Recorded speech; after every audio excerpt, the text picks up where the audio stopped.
Hello and welcome to Everyday Lessons Every Day. I'm David McBee. Based on my book by the same name, this podcast is for those of us who believe in personal growth and want to improve every day. In this 2021 season, the stories come directly from people whose lives have been impacted in a positive way by an everyday lesson that they've learned.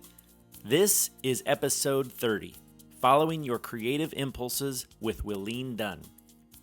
Welcome, Wilene, to Everyday Lessons Every Day. How are you this morning? I'm very good, David. How are you? I'm great. I appreciate you agreeing to be one of my guests. I'm looking forward to the conversation.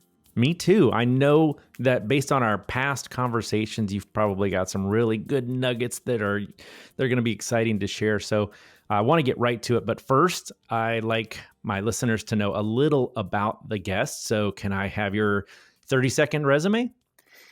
Wow. So I'm Wilene Dunn. I own WCD Speakers and Enterprises. I also own have written various books, Rollercoasters, The Ups and Downs of Life and Poetry, a couple of children's books, and some online stores, Phonetics World. I do t-shirts. So I'm the creative type. I like to do anything that pops into my mind, which is kind of what we're going to talk about today. I like to create. All those things you just listed, they don't sound like you have a boss anywhere. No boss. Me, the boss. I'm the boss. No boss. Yeah. All right. Are you married? Do you have any kids? I have 6 rescue dogs, and they rescue me every day. We rescue each other. We love to play and dance around in the mornings. It's the way we start our day, and that's who I have here is 6 rescues and me. Well, then I take it back. You have 6 bosses. Right. Exactly. And if they bark during our interview, don't even worry about it, because that's the world we live in these days, right? Yeah, absolutely. That's the world we live in these days, right? Right. He said, trying to enunciate like a professional podcast host. Right. All right, Wilene. Well, I am fired up. Tell me a little about the source of your everyday lesson. Where did it come from? So, The Game of Life and How to Play It was written by Florence Scovel Shinn in 1925. It just keeps resurfacing because I think it's got the absolute best. I mean, well, there it is, right? The Game of Life and How to Play It. Can you get any more succinct than that? 1925, really? It's almost 100 years old. Almost, yeah. And it's still relevant today, you think, huh? Oh my goodness. It's the most relevant book that I've read in a long time. It's all about the divine design and doing the things that come up for you creatively. See, I have moments like that too. All right. Well, I think I know where you're going with this, because I think we should tell listeners that you were instrumental in helping me to publish both Everyday Lessons Every Day and my children's book, DJ's Off-Road Adventures. And your conversations about following inspiration were a huge part of what, propelled me to actually take on those projects. So thank you very much for that, Wilene. My pleasure. They're great books and wow, your inspiration is amazing. And you've worn a few of my Phonetic World t-shirts. You can be featured. You're featured on the phoneticsworld.com site. So thank you. Our participation and creativity runs together, and I love it. I'm a professional model. Yeah. Well, that too. All right, back to your lesson. Tell me the lesson from the Game of Life that you learned. So it's the divine design, your divine imaging. So basically, we think about things that we want to do. We get excited about certain things, and then people say, "Oh, David, you can't write that book. Oh, Wilene, you can't do those t-shirts. What would you do that? I mean, what's the reason for that? Is that going to make you a ton of money?" And of course, I'm sure you heard many times that books don't make you rich. However, there's a richness in being creative, and I think you could say that you are rich based on having done that and having that experience. And so that's the real lesson here for me is follow your intuition, follow your divine inspiration. When you get an idea for 100 trillion Italian restaurants, do it because yours isn't going to be like any other. If you get an idea for a book or for a podcast, do it because it's not going to be like any others because it's your idea. It was given specifically to you. And that's exciting. Of course, you heard me get really excited about it because I love the idea that we receive ideas divinely. So you really believe that God is up in heaven, and I'm not saying I don't believe, but I really want to be clear about this. You believe God is up in heaven and he's sprinkling these ideas into our heads in the hopes that we will act on them. No, that's really not what I believe. I actually believe that God is within, and we I don't have an external God. I have the idea that life is breathed into us every day by something. We don't turn our blood on, we don't turn our ears on or our eyes on. We're given these divine inspirations unlike anybody else.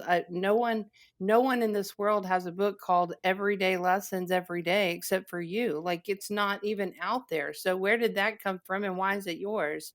I do think that there is a thing that is greater than us that's always talking to us. I heard someone say once that every blade of grass has an angel saying, grow, grow, grow. I do think that there is something that which is greater than us that creates for us, around us, through us, with us, and we are the individualized expression of that creativity or that faculty. So Florence Scovel Shinn says, in it is the perfect pattern, the divine design, for there is divine imagining faculty, which is the creative faculty, which is necessary for us to see the ideas before they come into the conscious mind. And then that's our inspiration. So, what do you do with the inspiration? I guess you create something. Yeah. You create a book or a podcast or a t-shirt company or a business, right? Right, or you get talked out of it, and people will say, "Well, you can't have another Italian restaurant in this world. You're just another t-shirt company." No, I'm not ever going to be just another because if it's my idea, it's my divine idea. We don't get the same ideas. Okay, so obviously this lesson has impacted you, and that was spelled out when you were telling us a little bit about yourself in the very beginning of our conversation. Are there other instances or examples that you would like to share where this has really played out in your life or someone you know? Well, it's definitely played out in my life. I receive downloads all the time. I call them downloads because, I can be sitting somewhere or having a conversation with you and come up with a great idea. So then what do we do with that? Do we just let it be there? Do we create it? I think you and I've had a great conversation around, you always need to be creating because it's what's inside of you. And I'm the same way. I always need to be creating. If I'm not creating, then I'm watching TV, and what good is that, right? There's so much inside of me to express. So I just received it. I mean, in reading the books and using my words, and recently I came across a book called The Big Leap by Gay Hendricks, and it's about how to conquer your fear and take your life to the next level, and that's through finding your zone of genius. And how we do that is asking those questions. What do I most love to do? What work do I do that doesn't feel like work? What's my unique ability? So I think, that's where inspiration comes from, is when we tap in to those ideas for ourselves. What do I love to do? And then we do those things no matter what, no matter who says we can or we can't. You do that, you step into that. That brings an aliveness to life. I totally agree. In fact, let's revisit this idea that it's not about making money. Yeah, maybe in a business that might be the case, but you know, um, I had a big hiatus in November and December where I didn't do any podcasting at all, and I I told people, well they said how was your Christmas vacation? And I said, you know that scene from Return of the Jedi where Jabba the Hutt is just sitting around eating and drinking and listening to music. I was like, that was me. It was so boring, right? And I was really not proud of who I was during that time. And then I started this 2021 season of interviewing and redoing podcasts, and I have felt better over the last few weeks than I had in months before that. And I certainly don't do this for the money. Yes, I'm hoping that someday this returns some financial rewards, right? But the reality of it is that now it's just a labor of love. And I love creating these podcasts because they make me feel better. Even if I never have a single listener, I feel better every week when I have conversations like this with people like you, Aline. Thanks, David. One of the things that I think of when you say that is that infamous question everybody asks, like, what would you do if you had all the money in the world? And a lot of people answer, I'd travel around the world. I would see places I've never seen.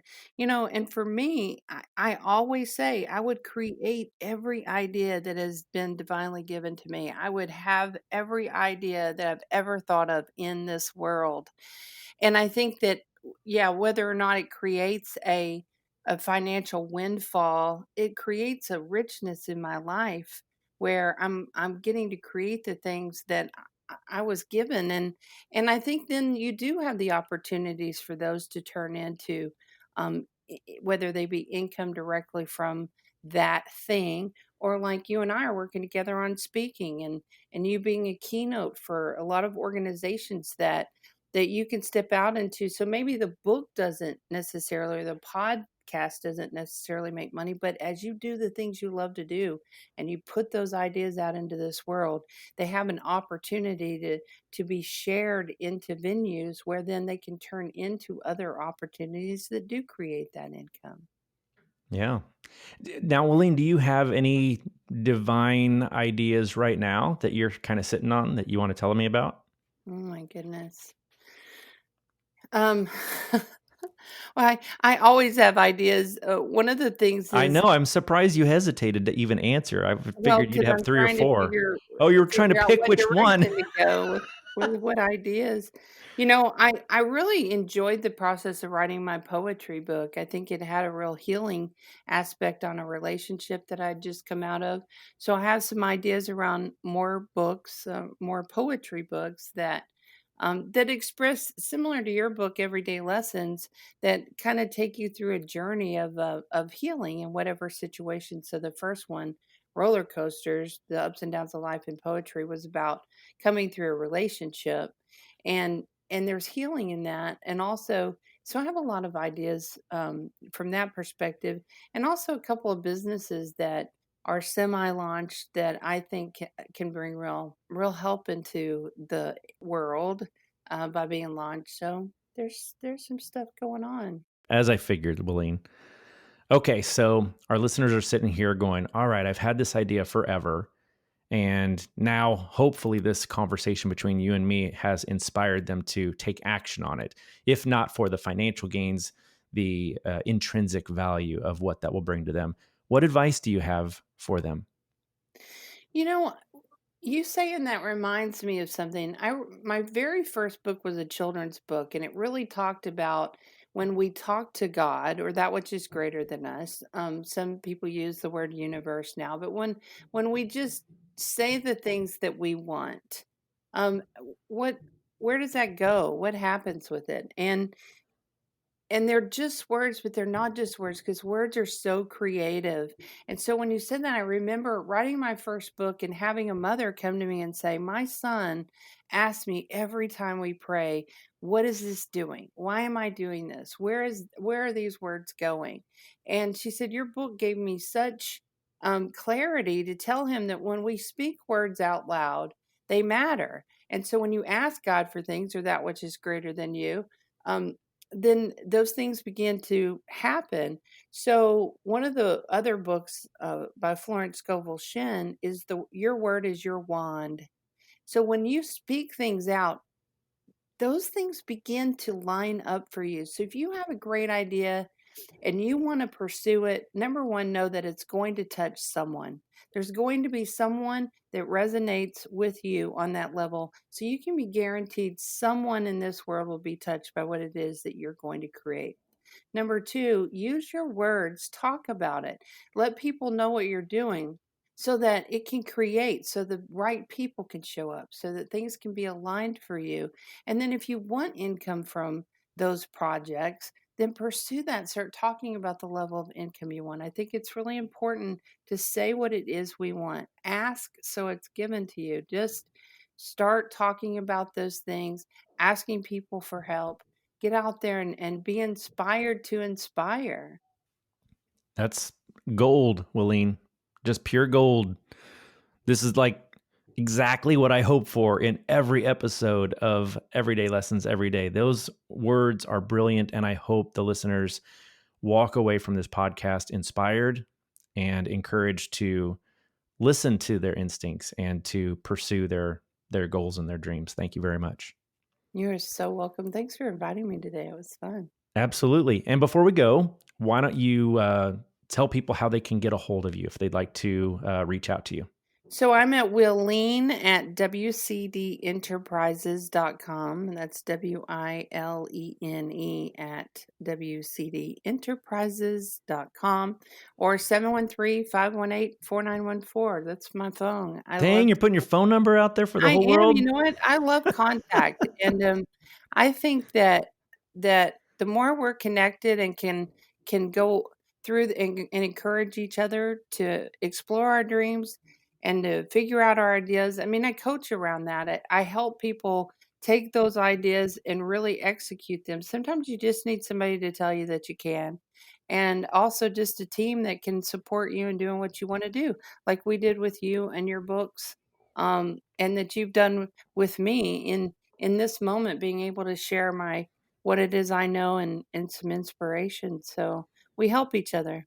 You definitely have been just a huge part of Everyday Lessons every day. So, anyone listening who has read my book or enjoys this podcast, you owe some of that gratitude to Wilene for encouraging me.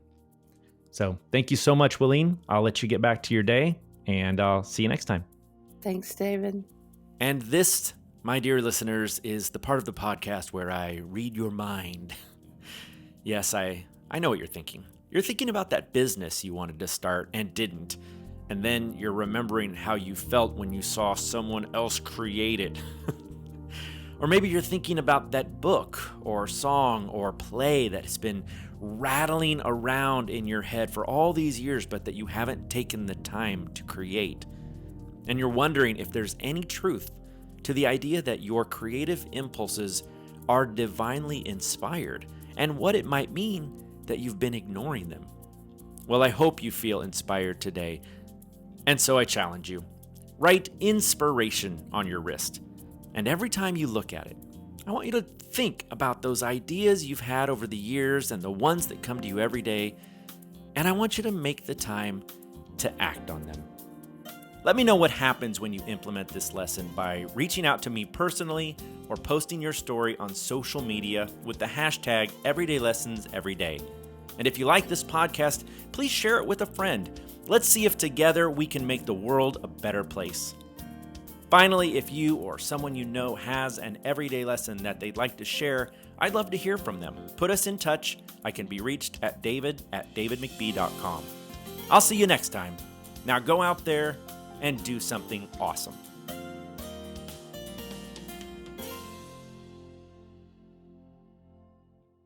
Is there anything that you wanted to add that you really didn't get a chance to, or? Just something at the end. This came up for me that life is not a random series of events. We actually get to decide if you choose to follow those impulses of creativity and do what you've been called to do.